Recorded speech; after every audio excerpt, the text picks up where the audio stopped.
Ladies and gentlemen, welcome to the MSP Online Marketing Podcast. I am your host, Chad Lines, and this is episode 8, How to Build a 5-Star Reputation. And that's exactly what I'm going to teach you how to do. But first, be sure to check us out on Facebook, Instagram, YouTube, Twitter, and LinkedIn.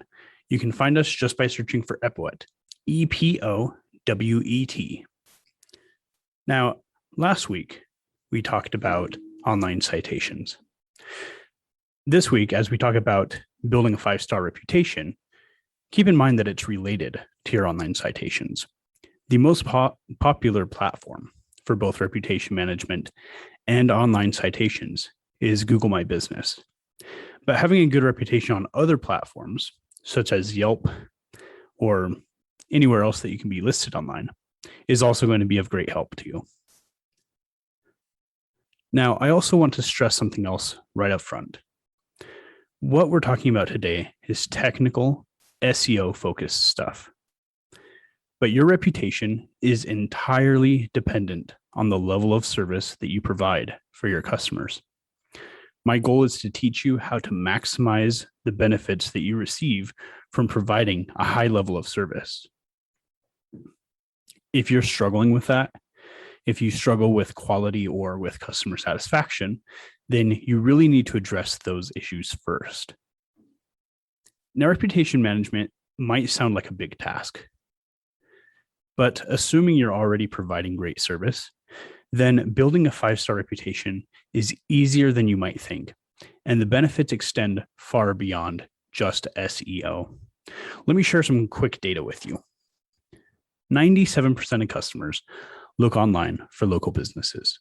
I've shared that before, so if you've heard me say that before, that's where it's coming from. 82% of customers read online reviews before making a decision. 57% of customers will only use a business with 4 or more stars. And going from a 3-star rating to a 5-star rating has been shown to get businesses 25% more clicks.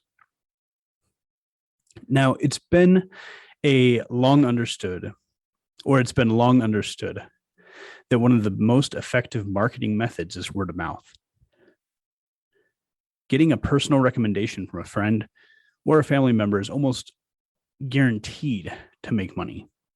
And for B2B service-based businesses, this is actually doubly true. Business owners and leaders are busy. They don't have time or really the patience to go through the hassle of vetting every new product they come across or every new salesman sending them a LinkedIn pitch. When they discover a need, many business leaders take a shortcut. They rely on the recommendation of someone they trust, effectively outsourcing that vetting process to them. So what does that have to do with your online reputation? Well, sentiment studies show that 85% of people trust online reviews just as much as they do a personal recommendation. And that's huge. That means that if you have an online review that talks about how reliable you are, how great your customer service is, and how your service has made their lives 100 times easier, well, that's going to have a huge impact on you. People will read and trust that testimonial, and as a result, they'll have some trust in you. Now, the first step to getting more customers and ranking better in Google or whatever the platform may be via your online reputation is this. It's understanding where your business is now. And when evaluating your current reputation status, there are 4 things that you need to look at. First, you need to look at the average review rating. So you need to know where your business is currently. So look at your Google My Business and see how many stars your business has. What's the average stars? Is it between 4.5 and 5 stars? If not, you may have some work to do. The more stars you have, the more trustworthy your business is perceived as being. Negative reviews can drastically undercut your reputation efforts. In fact, 4 out of 5 would-be customers will reverse a purchase decision based on a negative review. Think about how significant that is. At this point, someone has already decided to purchase from you or to use your services, but then they read a negative review and it reverses that decision. Now At best, they're unsure. At worst, they've already decided to move on. The second thing is the number of reviews. Just as important as the average review rating is the number of reviews.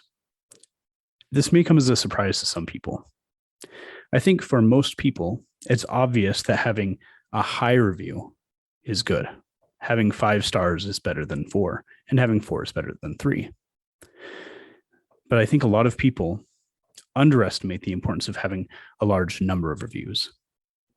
Having 5 stars is great, but if it's based on only 1 or 2 reviews, it's not going to serve you nearly as much as if you had 50. Getting new reviews consistently is vital to building up your review count. And it has the added benefit of allowing you to keep your finger on the pulse of what and how your customers think of your business. It provides valuable insights into what you're doing really well and where you can improve. Number 3, the recency of reviews. Soliciting reviews constantly ensures that you'll always have recent reviews. Consider the following statistics. 84% of people believe that a review older than 3 months is no longer relevant. 48% of customers only pay attention to reviews that were written in the last 2 weeks. This reinforces the idea that reputation management is not a one-off task. It needs to be done on a continuous basis. And the last thing is your response to reviews.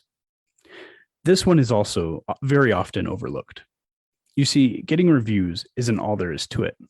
You also need to respond to reviews, especially reviews that contain complaints or questions. A staggering 94% of customers will avoid a business that fails to respond to negative reviews. Why is that? It's because it's a signal to them of the overall customer experience. Failing to respond to a negative review, it signals to the potential customers that you provide poor or ineffective service.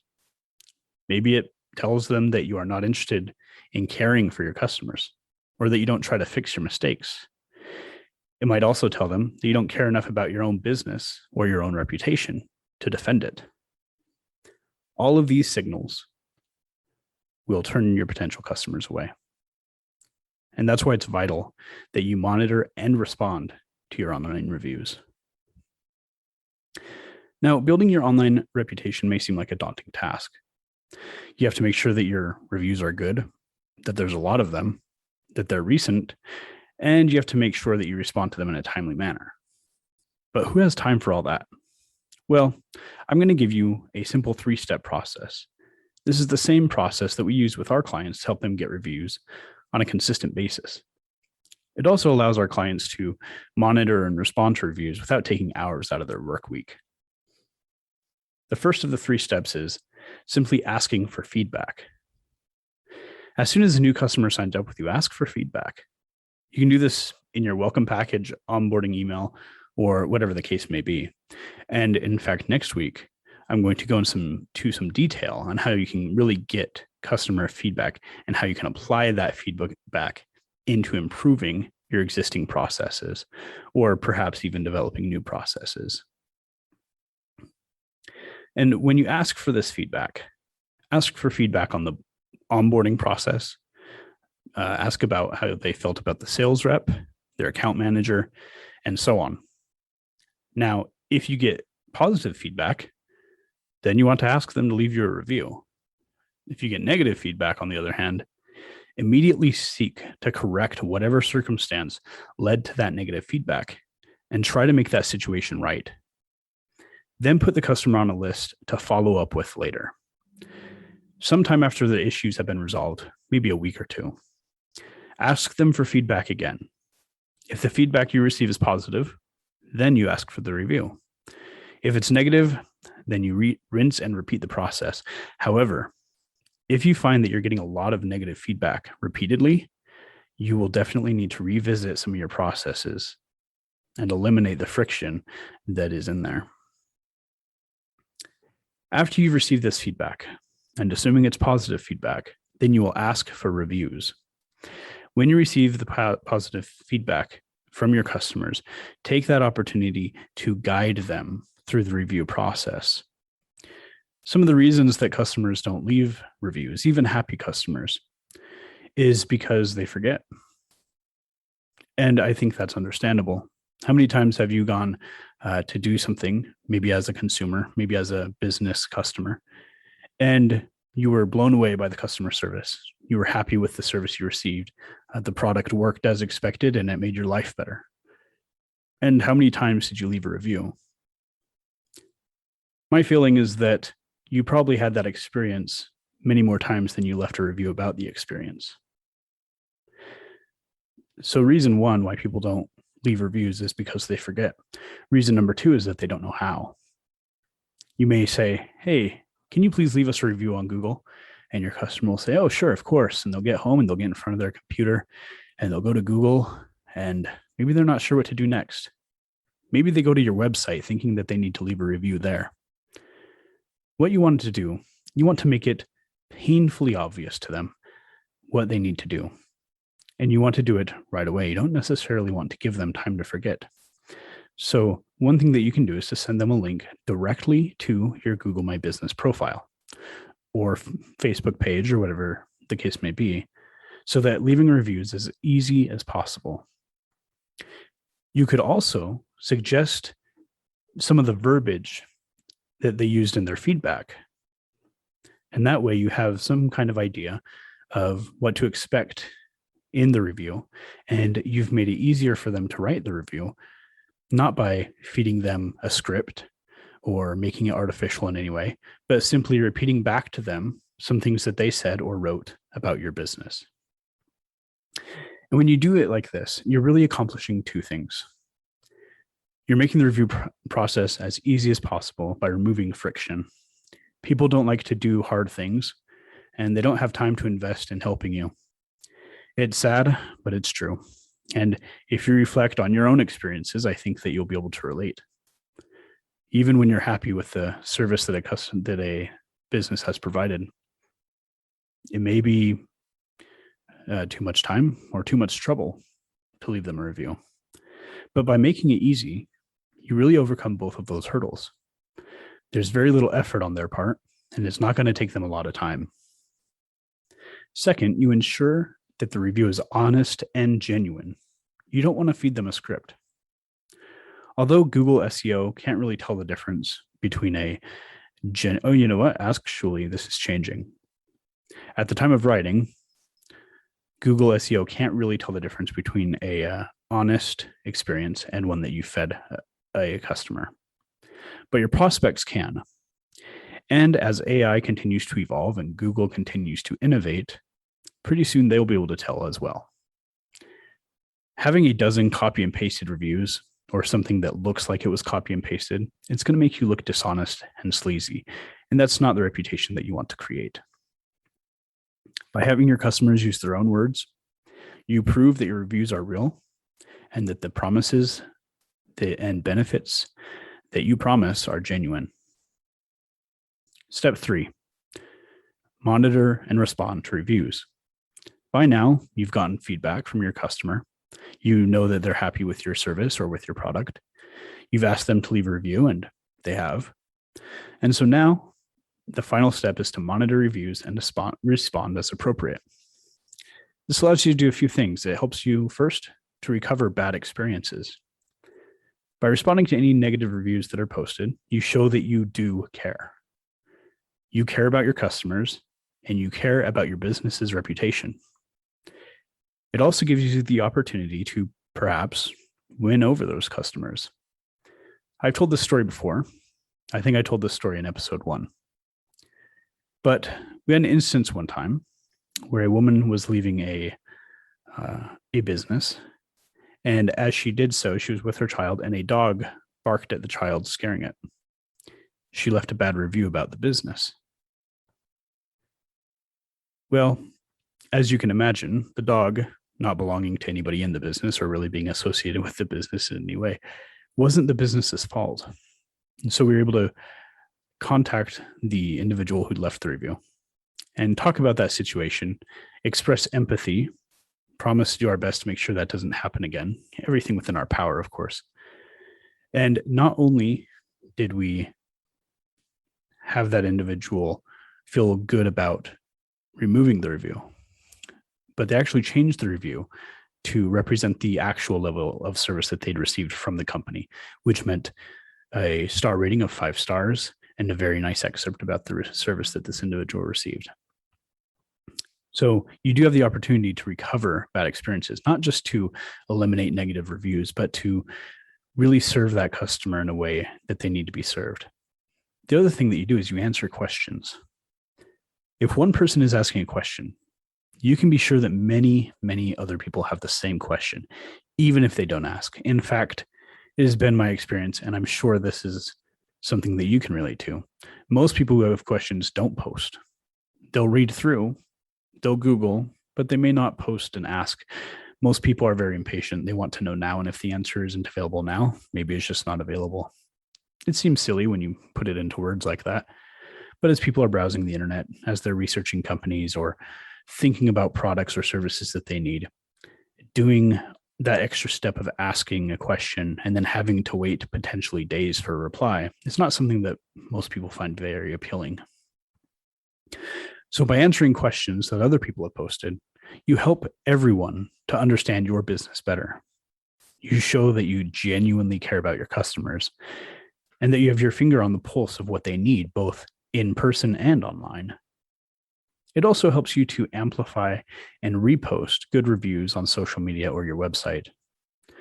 So when you get a review on a site like Google or Facebook or Yelp or what have you, you can take that review and post it elsewhere. Use it as proof that your business cares about its customers, that it provides for them, that it services them in the way that they need, and that it keeps its promises. Doing this will help broaden your business's scope, and it will help you to get in front of and impress new clients. Now, if these 3 steps sound like a lot of work, I have 2 pieces of good news for you. First, once you get the process down and you or whoever you've designated have done it a few times, it gets easier. And pretty soon, it just becomes part of your day and you knock it out. Second, if you're interested in automating that process, that's something that we do here at Epoet Digital Services. So drop us a line and we're happy to talk you through that process. And that's really all there is to creating a great online reputation. And as you achieve that online reputation and your reviews are at 5 stars and the count is growing, you will see your business grow. You'll get more visibility on Google, and customers will be much more likely to choose you over your competition. And it's not hard to get started. Just start by asking customers for feedback. How did they like the service they received? If it's negative, then try to resolve their issues. And if it's positive, walk them through the review process. Send them a link directly to your Google My Business so that they can leave a review. Then just make sure to monitor and respond to your reviews. If you're focusing on Google My Business as your primary platform, which is something that I recommend, but it will vary business to business, then you will get emails whenever you get a new review. And I believe that's true for most platforms. We're really getting close to the end of this season. We have a few more episodes coming up. Next week, like I said, we're going to dig a little bit deeper into customer service side of reputation management. It goes a little beyond the scope of SEO. However, if you're serious about building a good reputation as a business, then it's information you're going to want to have. In the episode following that one, we're going to dive into your website. In a way, your website is where your SEO starts. And your website, certainly, if you're doing it wrong on your website, it will undermine everything else that you're doing for SEO. So you want to tune into that episode as well. I hope you all have a fantastic week. Until next time.